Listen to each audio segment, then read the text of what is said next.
Hello everyone. Passion life కోచ్లు, ఇన్ఫ్లుయెన్సర్లు చెప్తుంటారు కదా, ఫాలో యువర్ ప్యాషన్ అని.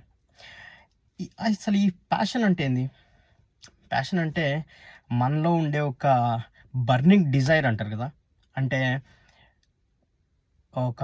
లైఫ్లో ఒక గోల్ పెట్టుకొని ఇది కొట్టాలి, ఇది సాధించాలి ఎలాగైనా అని ఒక పిచ్చి కోరిక ఉంటుంది కదా మనలో.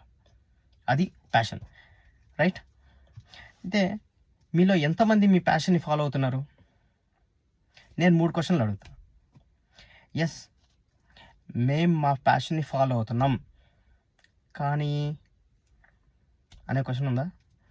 లేకపోతే మా ప్యాషన్ని ఫాలో అవ్వాలనే ఉంది కానీ అనే క్వశ్చన్ ఉందా? లేదా అసలు మా ప్యాషన్ ఏదో కూడా మాకు తెలీదు, మా ప్యాషన్ ఎందులో ఉందో కూడా మాకు తెలీదు, మేము ఇంకా సెర్చింగ్లోనే ఉన్నాం అనే క్వశ్చన్ ఉందా? ఈ 3 క్వశ్చన్లు మీ దగ్గర ఉంటే వాటికి ఆన్సర్లు నా దగ్గర ఉన్నాయి.